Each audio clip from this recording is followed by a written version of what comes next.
और चलिए बात भोपाल से अहम खबर की। मोहन सरकार की आज होने वाली कैबिनेट बैठक ई कैबिनेट के रूप में होने जा रही है और इसके लिए सभी मंत्री विभागीय सचिवों को टैबलेट दिए गए हैं। बैठक में ई कैबिनेट एप्लीकेशन का प्रेजेंटेशन और प्रशिक्षण भी दिया जाएगा ताकि डिजिटल सिस्टम पूरी तरह से प्रभावी ढंग से शुरू हो पाए। मंत्री अब किसी भी समय और स्थान से कैबिनेट एजेंडा को देख सकेंगे। एजेंडा आज फिजिकल और डिजिटल दोनों रूप से उपलब्ध कराए जाने की तैयारी ही। ई कैबिनेट से कागज, समय और फोल्डर वितरण की बचत होगी। साथ ही साथ पूर्व निर्णय के पालन प्रतिवेदन भी देखे जा सकेंगे।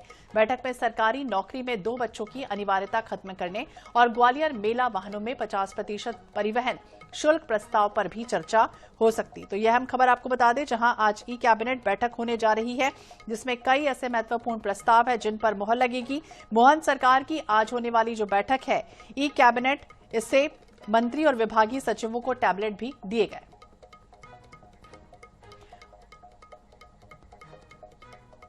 और इसी विषय पर ज्यादा जानकारी के लिए बात करेंगे। भोपाल ब्यूरो चीफ अनुराग मालवी हमारे सहयोगी हमारे साथ जुड़ गए। अनुराग, देखिए बेहद महत्वपूर्ण कैबिनेट की बैठक होने जा रही है जिसमें ई कैबिनेट का जिक्र किया गया। क्या खास रहेगा और किस तरह से इसकी वृहद तैयारियां हैं?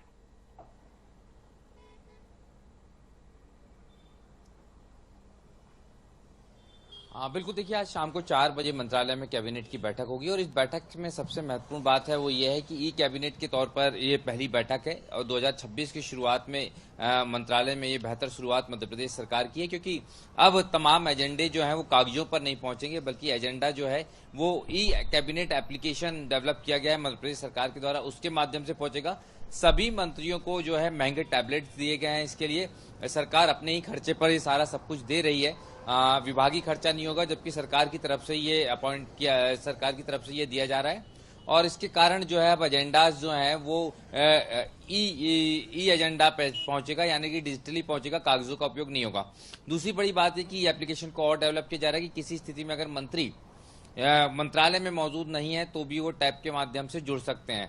आज की कैबिनेट कई मायनों में महत्वपूर्ण है, सिर्फ ई कैबिनेट के कारण ही नहीं बल्कि परीक्षा अवधि के लिए कुछ नियमों में संशोधन की मांग लगातार शासकीय कर्मचारी कर रहे हैं, जिनके साथ अन्याय हो रहा है, जिनकी लगातार जो है कहीं ना कहीं वेतन कटौती हो रही है, उनके लिए आज राहत भरी खबर आ सकती है। दूसरा एक और जो है महत्वपूर्ण निर्णय आज राज्य सरकार ले सकती है वो 3 बच्चों को लेकर है कि 3 बच्चे वाले माता पिता भी शासकीय नौकरी के पात्र हो सकते हैं। हालांकि इसको कहीं ना कहीं जो है मसौदे को तैयार किया गया था, लेकिन आज की कैबिनेट में पेश किया जाएगा कि नहीं, इस बात का इंतजार रहेगा। बिल्कुल। और इसके अलावा ग्वालियर व्यापार मेले में वाहनों में 50% और दूसरी तरफ नर्मदा घाटी विकास विभाग के प्रस्ताव को भी चर्चा में शामिल किया गया। अनुराग,